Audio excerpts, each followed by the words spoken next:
चलिए नमस्कार दोस्तों, स्वागत है आप सभी दोस्तों का लेयर 3 एजुकेशन में। देखिए हम लोगों ने आपके एमपीजी के 1000 क्वेश्चन की सीरीज स्टार्ट की है, जिसमें अभी तक आपके 19 वीडियो हो चुके हैं, यानी कि 19 क्लासेस आपकी कंप्लीट हो चुकी है।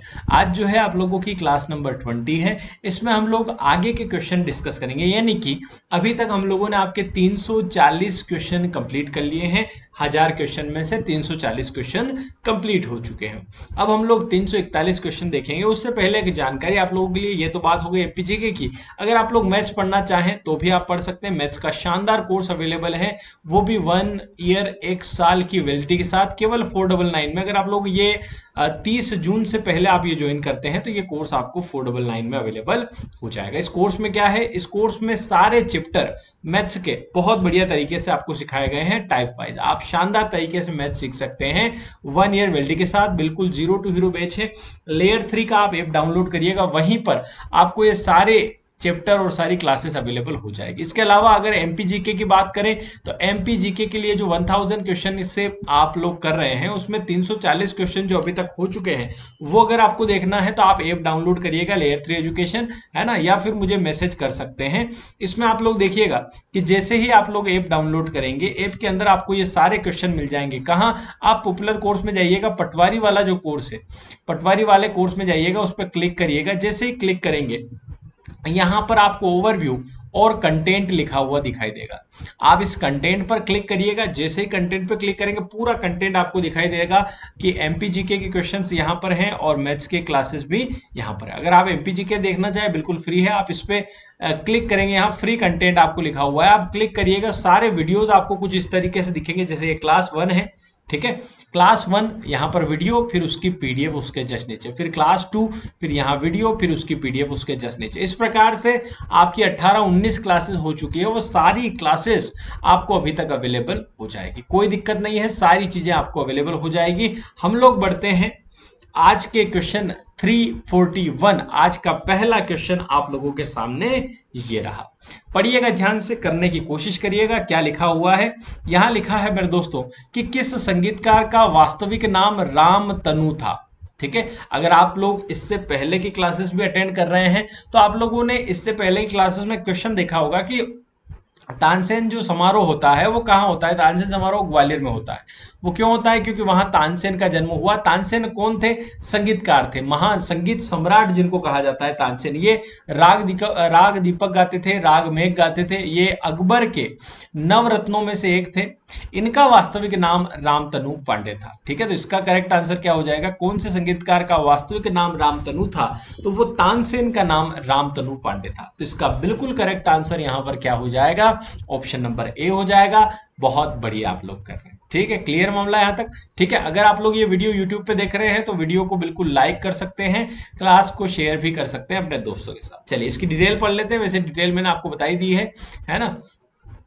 तानसेन अकबर के नवरत्नों में से एक थे। यह चीज आप पढ़ लीजिएगा, ये वैसे भी पीडीएफ आपके पास रहने वाली है। आप ये सारे क्वेश्चन एग्जाम से पहले जरूर पढ़िएगा। मध्य प्रदेश के किस जिले में ब्रज भाषा बोली जाती है ना। मध्य प्रदेश में कई बोलियां हैं, जैसे आपकी मालवी एक बोली है जो मालवा क्षेत्र में बोली जाती है, फिर बुंदेलखंडी है ना, आपकी निमाड़ी है ना, बहुत सारी बोलियां हैं, कोरवी बोली जाती है ना।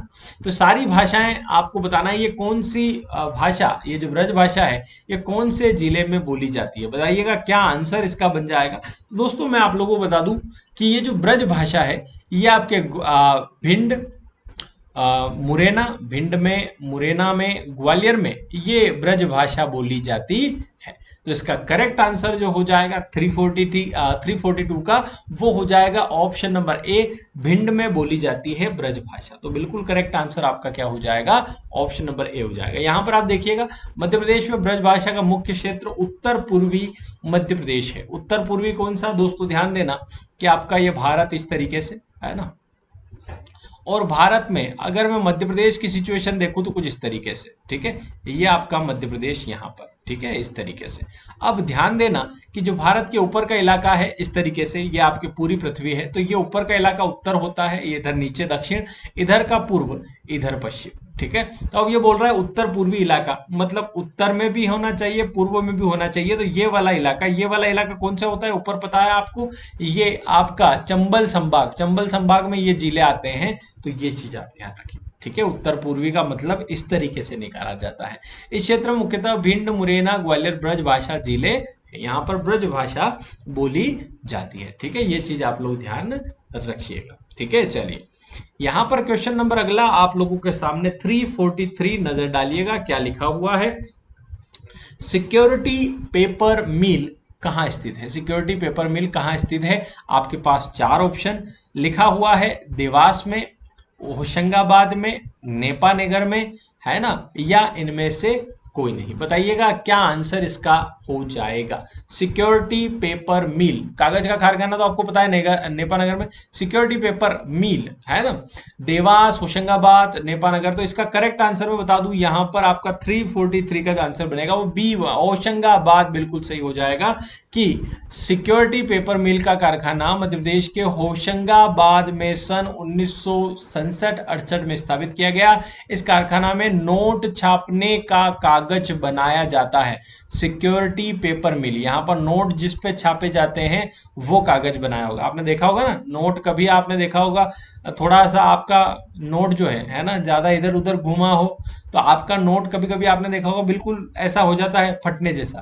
तो आप उस नोट को एक बार क्या करना, पानी में, है ना, गीला करके सुखा दे, वो नोट हो जाए कड़क। ठीक है, तो वो आपके नोट छापने का जो कागज बनता है वो कहाँ बनता है, मध्य प्रदेश के होशंगाबाद। होशंगाबाद आप लोगों को पता है होशंगाबाद क्यों फेमस है। होशंगाबाद 2-3 चीजों के लिए फेमस है, अभी तक हम लोग पढ़ रहे हैं। होशंगाबाद में पता है गेहूं उत्पादन में सबसे प्रथम जिला आपका होशंगाबाद। गेहूं उत्पादन कह लो, चना उत्पादन कह लो, या होशंगाबाद की अगर मैं बात करूं तो होशंगाबाद का जो बाबई गांव है वहां पर प्रसिद्ध व्यक्ति, प्रसिद्ध कवि, जिन्हें भारतीय आत्मा के नाम से जाना जाता है, माखन लाल चतुर्वेदी, उनका जन्म स्थली भी है। माखन लाल चतुर्वेदी का जन्म स्थान भी है होशंगाबाद। तो इस तरीके से ये होशंगाबाद आप लोगों को याद रखना है। गेहूं उत्पादन में प्रथम है, चना उत्पादन में भी प्रथम है, ठीक है। आगे बढ़ते हैं, क्वेश्चन नंबर 344 पे आप लोग नजर डालिएगा। गैस पर आधारित उर्वरक कारखाना कहाँ है। गुना में है, ग्वालियर में है, रीवा में है, या नागदा में है। बताइएगा कहाँ पर है।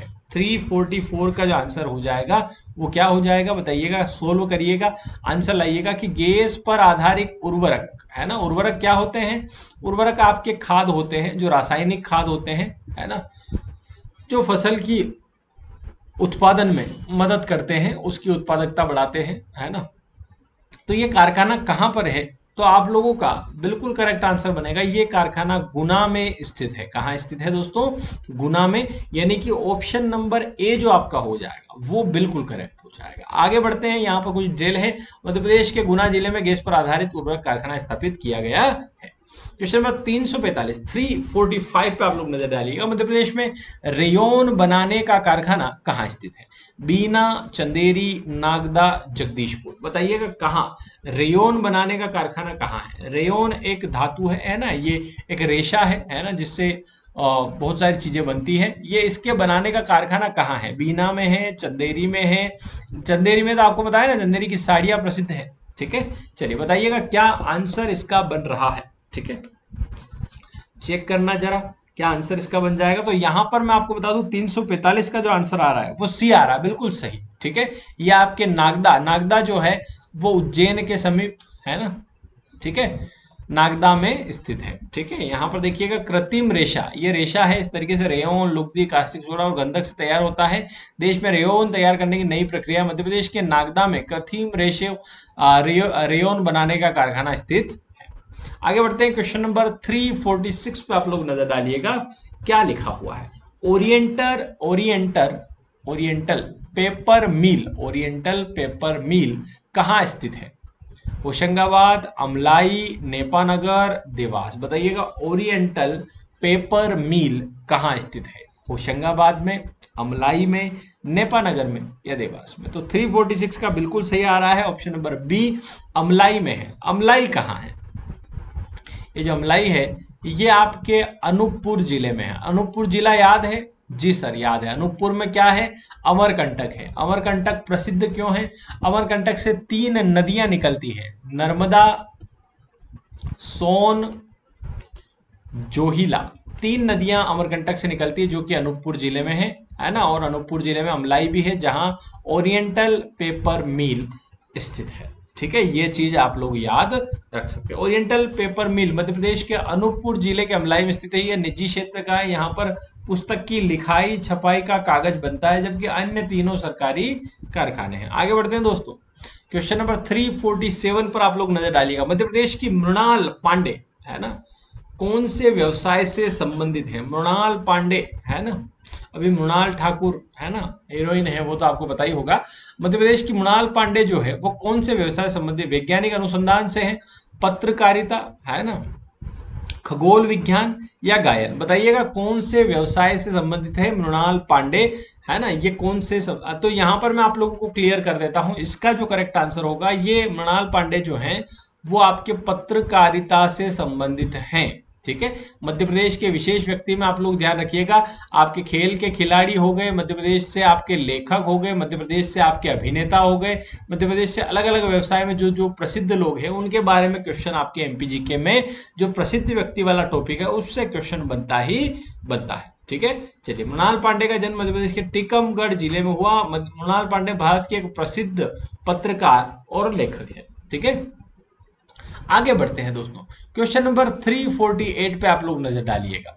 ग्वालियर से भिंड तक ग्वालियर लाइट रेलवे की शुरुआत किस वर्ष में हुई थी? ग्वालियर से भिंड तक ग्वालियर लाइट रेलवे की शुरुआत किस वर्ष में हुई थी? 1901 में, 1903 में, 1899 में या 1897 में? बताइएगा। ग्वालियर से भिंड तक जो ग्वालियर लाइट रेलवे की शुरुआत हुई वो कौन से ईयर में हुई? तो दोस्तों मैं आपको इसका आंसर डायरेक्ट बता देता हूं। इसका जो करेक्ट आंसर हो जाएगा वो हो जाएगा 1899, यानी कि ऑप्शन नंबर सी इसका बिल्कुल सही हो जाएगा कि इसकी शुरुआत कब हुई? 1899 में। आगे बढ़ते हैं। क्वेश्चन नंबर 349, भेड़ाघाट कहाँ स्थित है? भेड़ाघाट क्या है? भेड़ाघाट आपके जलप्रपात है, भेड़ाघाट पे है ना, धुआंधार जलप्रपात है ना। ये कहाँ है? जबलपुर में, शहडोल में, शिवपुरी में या पन्ना में? वैसे आप लोगों को ये क्वेश्चन बहुत अच्छे से आता होगा कि भेड़ाघाट कहाँ स्थित है। भेड़ाघाट आपके बिल्कुल सही जवाब है कि ऑप्शन नंबर ए बिल्कुल सही कि जबलपुर में स्थित है। ठीक है, ये चीज आप लोग ध्यान रखिएगा, जबलपुर में। ठीक है, भेड़ाघाट मध्य प्रदेश के जबलपुर में स्थित एक रमणीय पर्यटन स्थल है। रमणीय यानी कि घूमने लायक। जबलपुर से लगभग 23 किलोमीटर की दूरी पर नर्मदा के किनारे स्थित भेड़ाघाट अपने खूबसूरत धुआंधार जलप्रपात तथा 64 योगिनी मंदिर के लिए प्रसिद्ध है।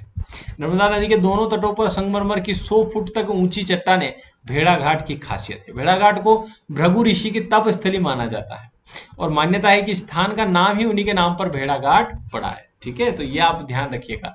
यहाँ पर 2-3 चीजें आपको काम देगी। एक तो आपको ये ध्यान रखना है कि आपने ये धुआंधार जलप्रपात के लिए प्रसिद्ध है ना, और 64 योगिनी मंदिर कहाँ स्थित है, तो वो भी आपका भेड़ाघाट में है ना। ये सारी चीजें आप लोग ध्यान रखिएगा। और भेड़ाघाट का नाम किस ऋषि के स्थल पर पड़ा? तो भृगु ऋषि की तपस्थली माना जाता है, इसलिए भृगु ऋषि के नाम पर इसका नाम भेड़ाघाट भी पड़ा। तो ये डिटेल आपके लिए बहुत जरूरी है। ये जो डिटेल हर एक क्वेश्चन के पीछे आपको ये डिटेल मिल रही है। अभी तक जितने क्वेश्चन हुए 350 क्वेश्चन होने आ गए हैं। 350 क्वेश्चन में हर एक क्वेश्चन के पीछे आपको डिटेल में सारी चीजें मिलेगी। डिटेल में आप लोगों को उस फैक्ट से रिलेटेड कुछ इंफॉर्मेशन और दी जाएगी, तो ये आप लोग जरूर पढ़िएगा। ये पीडीएफ आप लोगों के पास होगी, उम्मीद करता हूं। अगर नहीं है तो ऐप डाउनलोड करिएगा, ऐप के अंदर ये सारी पीडीएफ आपको अवेलेबल हो जाएगी। क्वेश्चन नंबर 350 देखिएगा। मांडू के पास जो गुफाएं, मांडू के पास गुफाएं जो कि अजंता की गुफाएं कहाँ है? महाराष्ट्र में। अजंता एलोरा गुफाएं प्रसिद्ध है। ठीक है, कि प्रकृति का प्रतिनिधित्व करती है ना, जो प्रकृति का प्रतिनिधित्व करती है वो कौन सी गुफाएं ऐसी हैं जो उन्हीं के जैसी हैं? अंबा गुफाएं, मांडू गुफाएं, बाग गुफाएं या मंडला गुफाएं? बताइएगा आप लोगों का आंसर क्या हो जाएगा कि कौन सी गुफाएं ऐसी है जो अजंता गुफाओं के जैसी हैं, उनकी प्रकृति का प्रतिनिधित्व करती है। अब बताइएगा। तो यहाँ पर बता दूं, बाघ गुफाएं जो हैं वो अजंता गुफाओं की जैसी है। जैसे यहाँ पे लिखा हुआ मध्य प्रदेश के धार जिले में कहाँ है बाघ गुफाएं, कहाँ स्थित है, तो कभी ये क्वेश्चन पूछा है बाघ गुफाएं कहाँ है, तो धार जिले में। जैसे क्वेश्चन आया था भृतहरि की गुफाएं कहाँ है, तो ये आपके उज्जैन के समीप है, ठीक है। वैसे ही आपकी बाघ गुफाएं कहाँ है, धार जिले में, ठीक है। प्रसिद्ध पर्यटन स्थल मांडू के निकट ऐतिहासिक बाघ की गुफाएं जिन्हें अजंता गुफाओं की प्रतिकृति माना जाता है, मतलब उन्हीं के जैसी, ठीक है। बाघ गुफाओं में अजंता की गुफाओं के समान पेंटिंग मूर्तियां रखी हुई जो अलौकिक सादृश्य प्रदान करती है। बाघ गुफाएं 9 स्मारकों का एक समूह है जिन्हें चट्टानों को काटकर बनाया गया है। अजंता गुफाओं की तरह बाघ गुफाओं में भी एक धारा के तट में कारीगरों द्वारा खुदाई की गई है जिनकी चित्रशैली अजंता के समान होने की अजंता गुफा के समकालीन माना जाता है, ठीक है। इसके अलावा बात करें अगर मैथ्स की दोस्तों, तो आप लोग मैथ्स भी पढ़ना चाहें तो बहुत शानदार तरीके से पढ़ सकते हैं। 499 में आपको सारे चैप्टर मैथ्स के अवेलेबल हो जाएंगे पेड कोर्स में, आप ज्वाइन कर लेना। और 30 जून से पहले अगर आप ज्वाइन करते हो तो वहां पर आपको जो है डिस्काउंट मिल जाएगा अभी 500 का, ठीक है। 1 ईयर की वैलिडिटी है, 0 to हीरो बैच है, ऑल चैप्टर इंक्लूडेड है, रिकॉर्डेड वीडियोज है, ठीक है। बिल्कुल आप ज्वाइन कर सकते हैं। लेयर 3 एजुकेशन ऐप आप डाउनलोड करिएगा, बिल्कुल आप ज्वाइन कर सकते हैं, ठीक है। चलिए आगे बढ़ते हैं। और कोई दिक्कत आती है तो ये मेरा नंबर है, आप बिल्कुल मैसेज कर सकते हैं। जो डेली क्लास होती है मैथ्स की, एमपीजीके की, अगर उनकी लिंक नहीं मिलती तो आप हमारे व्हाट्सएप ग्रुप में भी जुड़ सकते हैं। ये आपके नंबर हैं, आप मुझे मैसेज कर सकते हैं, ठीक है। लेयर 3 एजुकेशन ऐप डाउनलोड करिएगा, वहां पर सारी चीजें अवेलेबल हो जाएगी दोस्तों, ठीक है। आगे बढ़ते हैं। क्वेश्चन नंबर 351 पे आप लोग नजर डालिएगा। निशुल्क एवं अनिवार्य बाल शिक्षा का अधिकार नियमित योजना मध्य प्रदेश के किस तिथि से लागू हुआ, बताइएगा। निशुल्क एवं अनिवार्य बाल शिक्षा अधिकार, बाल शिक्षा का अधिकार है निशुल्क और अनिवार्य, है ना। 14 वर्ष तक के बच्चों को, है ना, शिक्षा फ्री, है ना, ये चीजें। तो 1 नवंबर 2009 को ये लागू हुआ, 1 जनवरी 2010 को ये लागू हुआ, 1 अप्रैल 2010 को लागू हुआ, या 1 नवंबर 2010 को लागू हुआ। बताइएगा कि आपके निशुल्क और अनिवार्य बाल शिक्षा का अधिकार मध्य प्रदेश में किस तिथि, किस डेट से लागू हुआ है। तो यहां पर जो करेक्ट आंसर बनता है वो आपका बनता है ऑप्शन नंबर सी, कि 1 अप्रैल 2010 से मध्य प्रदेश में ये लागू हो गया है निशुल्क एवं बाल शिक्षा का अधिकार, ठीक है। ये चीज आप लोग ध्यान रखिएगा, ऑप्शन नंबर सी, ठीक है। आगे बढ़ते हैं। क्वेश्चन नंबर 352 पे आप लोग नजर डालिएगा। देश का पहला बौद्ध विश्वविद्यालय कहाँ खोला गया, राजस्थान में, मध्य प्रदेश में, छत्तीसगढ़ में, या महाराष्ट्र में। ये क्वेश्चन आप बहुत अच्छे से बता देंगे। अभी हम क्या पढ़ रहे हैं, एमपीजी के, तो आंसर आपके हिसाब से क्या होना चाहिए आप लोग समझदार है कि पहला बौद्ध विश्वविद्यालय कहाँ खोला गया है, ये आपका खोला गया है मध्य प्रदेश में, ठीक है। चलिए 14 अप्रैल को बाबा साहब अम्बेडकर की जयंती पर मुख्यमंत्री शिवराज सिंह चौहान ने देश का पहला बौद्ध विश्वविद्यालय मध्य प्रदेश में शुरू करने की घोषणा की है ना, ठीक है। चलिए आगे बढ़ते हैं। 353 पर आप लोग नजर डालिएगा। महाराजा छत्रसाल बुंदेलखंड विश्वविद्यालय कहाँ स्थापित किया गया है, महाराजा छत्रसाल बुंदेलखंड विश्वविद्यालय कहाँ, ओरछा में, छतरपुर में, है ना। महाराजा छत्रसाल की नगरी, है ना, वो कहाँ स्थित है वो भी आपको पता होना चाहिए, है ना। तो बिल्कुल करेक्ट आंसर आप लोगों का हो जाएगा कि ऑप्शन नंबर बी बिल्कुल सही है, कि छतरपुर, है ना। 353 का बी बिल्कुल सही आ रहा है, वेरी गुड। छतरपुर में ये स्थापित किया गया है, ठीक है। यहाँ पर ऑप्शन नंबर बी बिल्कुल सही। मध्य प्रदेश विश्वविद्यालय संशोधन विधेयक 2011 के तहत मध्य प्रदेश सरकार ने बुंदेलखंड अंचल में महाराजा छत्रसाल बुंदेलखंड की विश्वविद्यालय की स्थापना छतरपुर किए जाने की अनुमति प्राप्त कर ली है। आगे बढ़ते हैं। 354 पे आप लोग नजर डालिएगा, क्या लिखा हुआ है, पढ़िएगा ध्यान से, कि मध्य प्रदेश के किस शहर में दंत चिकित्सा महाविद्यालय है, ठीक है। दंत चिकित्सा, है ना। इंदौर, भोपाल, ग्वालियर, जबलपुर। बताइएगा कौन से शहर में दंत चिकित्सा महाविद्यालय स्थित है, बताइएगा। इंदौर में है, भोपाल में है, ग्वालियर में है, या जबलपुर में है, ठीक है। ये आपके महत्वपूर्ण जिले हैं जिनमें क्वेश्चन अगर बनता है तो और जिलों में से ये जिले अगर आपको दिख रहे हो तो आप इनका आंसर लगा सकते हैं, क्योंकि ये जो जिले हैं इनमें बहुत सारी चीजें हैं, ठीक है। दंत चिकित्सा महाविद्यालय आपका बिल्कुल correct answer option number A हो जाएगा। ये इंदौर में स्थित है, ठीक है। मध्य प्रदेश का इंदौर ऐसा शहर है जहां प्रदेश के एकमात्र शासकीय दंत चिकित्सा महाविद्यालय तथा नर्सिंग महाविद्यालय की स्थापना की गई, जो वर्ष 1961 में स्थापित किए गए हैं। क्वेश्चन नंबर 355 पर नजर डालिएगा। मध्य प्रदेश में पशु चिकित्सालय महाविद्यालय कहां पर स्थित है, ठीक है, पशु चिकित्सालय महाविद्यालय, ठीक है, पशु चिकित्सा महाविद्यालय इंदौर, रतलाम, महू या पिलूखेड़ी, बताइएगा कहां पर स्थित है।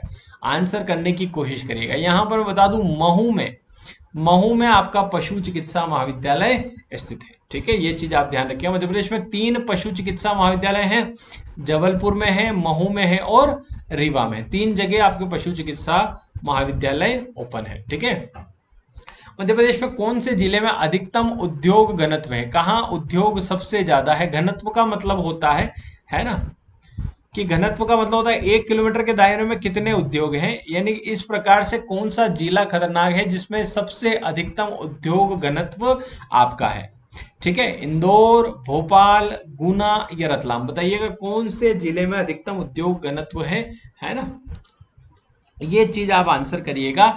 356 का जो आंसर है वो ऑप्शन नंबर ए बिल्कुल सही है, कि इंदौर जो है अधिकतम उद्योग घनत्व वाला जिला है। और सर्वाधिक जनसंख्या वाला जिला भी अगर पूछा जाए, ठीक है, सर्वाधिक जनसंख्या वाला जिला भी पूछा जाए तो वो भी आपका इंदौर है, ठीक है। आपका option number A, Madhya Pradesh के इंदौर जिले में सर्वाधिक उद्योग जनघनत्व है। क्वेश्चन नंबर 357 पे आप लोग नजर डालिएगा, क्या लिखा हुआ है दोस्तों, कि मध्य प्रदेश में सर्वप्रथम बायोमीथेन कारखाने का उद्घाटन कहाँ हुआ है। सर्वप्रथम बायोमीथेन कारखाने का उद्घाटन कहाँ हुआ, मुरैना में, भोपाल में, ग्वालियर में या मंदसौर में, बताइएगा क्या आंसर आप लोगों का बन जाएगा, कि सर्वप्रथम सबसे पहले बायोमीथेन कारखाने का उद्घाटन कहाँ हुआ है। तो दोस्तों 357 का आंसर मैं बताऊं तो इसका correct answer option number B, Bhopal में है, ठीक है। तो बिल्कुल सही जवाब आपका बी यानी कि भोपाल हो जाएगा। चलिए, मध्य प्रदेश का सर्वप्रथम बायोमीथेन प्लांट का उद्घाटन भोपाल में हुआ है ना, ये बिल्कुल आप लोग ध्यान रखिएगा।